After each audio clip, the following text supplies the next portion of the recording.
Hello, I'm Mike Williams. A few days ago, Paul Bruner, the executive director for the very life-saving Options for Women in Bowling Green, Missouri, called me. We talked about how COVID has so greatly impacted the number of people who could attend their annual banquet. He asked if I could take their 90-minute banquet and condense it into something that, for social distancing's sake, their friends and partners could watch in less than 20 minutes. It's interesting that he asked for 20 minutes. Our adversaries, the abortion industry, asked for 20 minutes to perform an abortion. I am going to ask you, my pro-life friends in Missouri, to give 20 minutes to save the life of a child. So many of your neighbors have. I hope you will give 20 minutes as well. So without further ado, you're about to hear a testimony of a mother who fought to give life to her child. A short update from Paul Bruner and some powerful encouragement from the president of Heartbeat International. Let's start with Ashley Lindsay. Going to be more of a reader than a speaker for you this evening due to some potential for some emotion. And anyways, as Paul said, my name is Ashley. Some of you may know me by just being Mila's mom. So my husband Mark and I have two beautiful daughters, Elena, who is 4, and Mila, who would be 20 months old. We are also blessed to have a baby boy on the way that's due in February. I'm here tonight to share more about Mila's life and her lasting impact here on earth. Mila Grace was perfectly made in the image of God.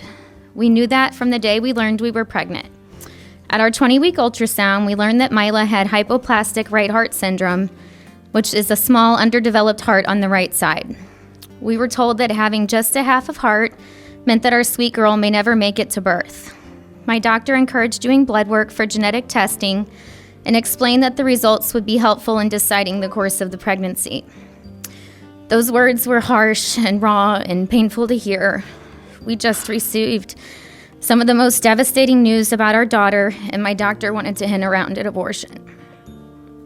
The doctor seemed to be forceful in getting us to do amniocentesis.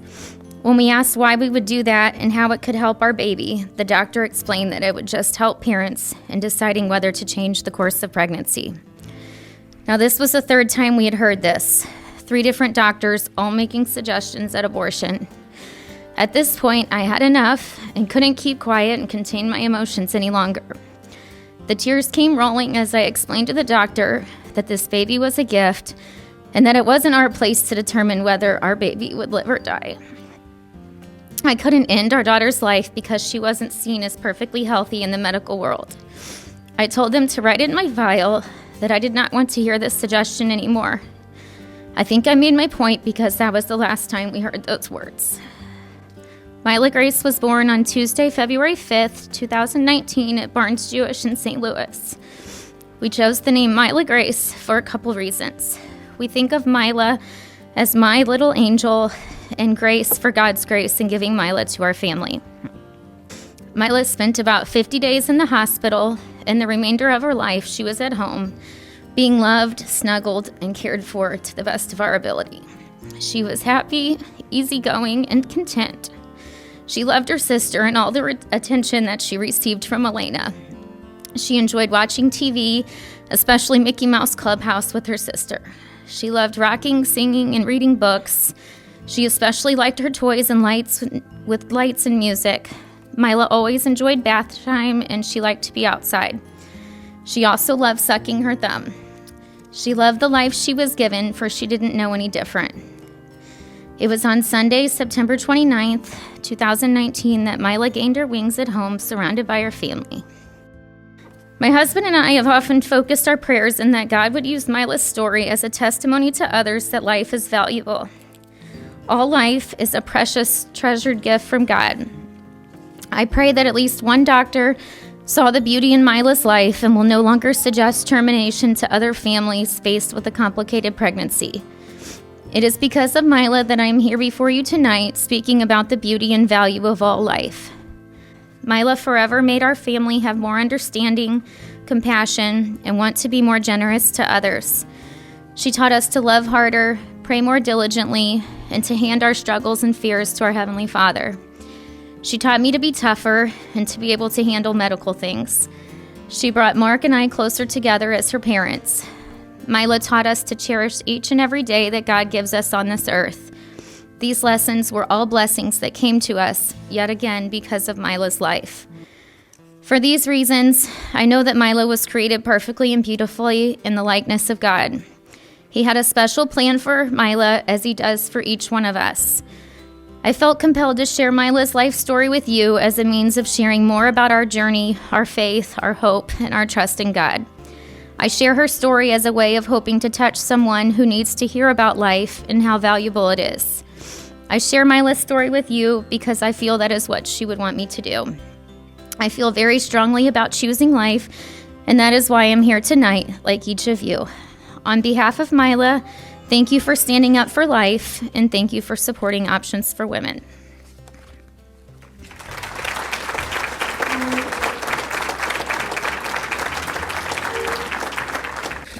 About a month ago, we had a pretty rapid succession of 4 moms that were strongly considering abortion. And 3 of those women chose life for their baby. We mourn the loss of the one that we lost, but we celebrate the 3 that were snatched from the jaws of death. And now, Lord willing, will bring God's created image into the world. You know, next year, maybe at this time, I don't know. You never know with the moms how much they're going to be willing to share. But, you know, maybe we'll get to hear their story next year of how God brought them safely through that difficult choice. You know, that month period of time was a real high point for Options for Women, kind of a high watermark for us. We have never had so many abortion-minded women in such a short period of time. I think last year we served 93 women. This past year, I think the number is 87. There's in the middle of your program, you can see the statistics, the lives touched. And I like that term, lives touched, because this is what it's about. You know, you look at the numbers and it sort of becomes a little abstract to you, but these really are real-life men and women that we are blessed and privileged to serve. I shared a few years ago about the significant role that the dad plays in a crisis pregnancy, and the statistics show that in 88% of the time, if that dad is supportive, that the woman is going to choose life. And that's what we're about. We are trying to create a culture of life. Now, this is the long game that we're playing with the guys, but we need to reach more and more of these men. You know, our mission is creating a culture of life in Northeast Missouri. Now, it's a pretty all-encompassing mission. There are 8 counties that we consider part of that area that we're targeting with our marketing, with electronic media, with billboards, and a lot of low-tech things that we're trying as well. There's a verse in Psalm 67. This isn't part of my prepared message, but it says that God blesses us that all the ends of the earth may fear him. And God has blessed the ministry of Options for Women. And what he has in store, I don't know, but I feel like we have just scratched the surface of that. So as our supporters, you participate in that. You have a direct impact on people's lives. And so we are blessed to have you be our supporters. I know your hearts. You give. You care. I can't tell you how blessed I've been to be a part of what you all are doing through our Pregnancy Resource Center. This is your Pregnancy Resource Center. We all are part of what we're doing here. I am an imperfect messenger on this subject because when I was young, about the age of my youngest son Joel now, I was involved with a crisis pregnancy that I had a hand in doing, and worse than that, I had a hand in facilitating the abortion of my girlfriend. Now, for me, this is something I can never undo. I can never recover. I can never get that back. But what I did do was I was introduced to a God who loves me enough to accept me as I was and to allow me the privilege and the honor and the mercy of experiencing his grace and redemptive power. And so, yes, hallelujah.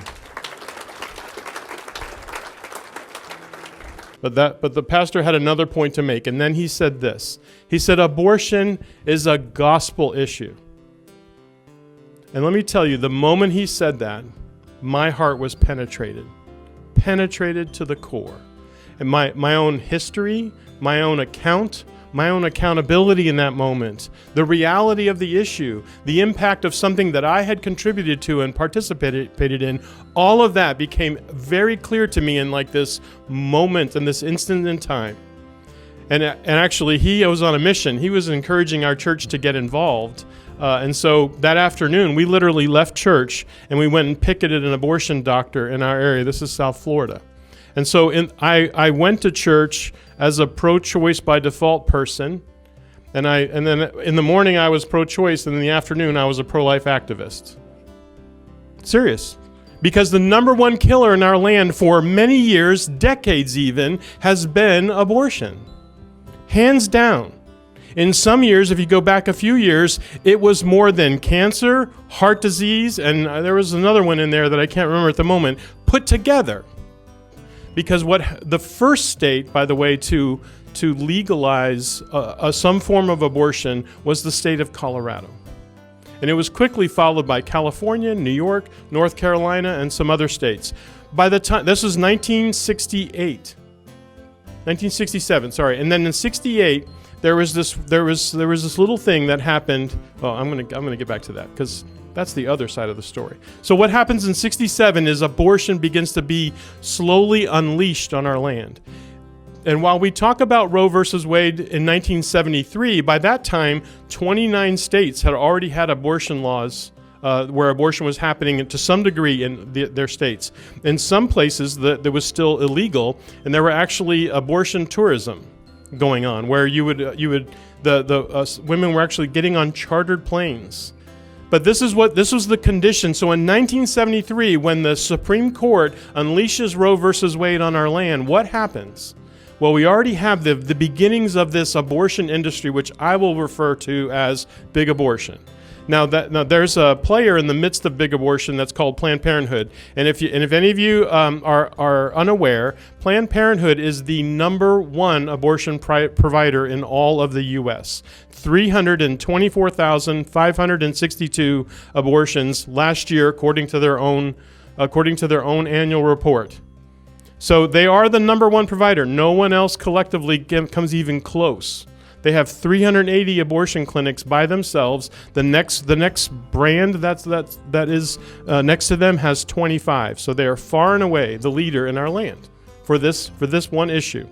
But what happened in the 70s after Roe unleashed? Most of you know this story. But what you probably don't realize is that an abortion industry was begun. And what happened in the 1970s began to grow throughout the 70s and into the 80s. And abortion clinics began to pop up all over the country. Abortion doctors, all of this was happening all over the United States of America. And what happened, this continued to grow. The numbers began to grow. They're springing up all across any state. Any state that tried to raise up legislation to push this down was slapped down based upon Roe versus Wade, providing some kind of invented constitutional right to abortion. And I'm not going to play that story. You guys know that probably pretty well. But the abortion industry was taking full advantage of this. And so we get to this point, and I was around 1994, the mid-90s, abortion is at its peak as an industry. 2,800 locations, annual number of abortions, 1.6 million abortions every year in the United States in the early 90s. By the way, abortion, the first modern country to legalize abortion was in 1920 in Russia. It came in with the Russian Revolution. So 1920, that means this year they're celebrating 100 years of legalized abortion. And not only did they install it as a part of their laws, they began to fund it with their medicine, with something called, socialized medicine. Anybody heard of this?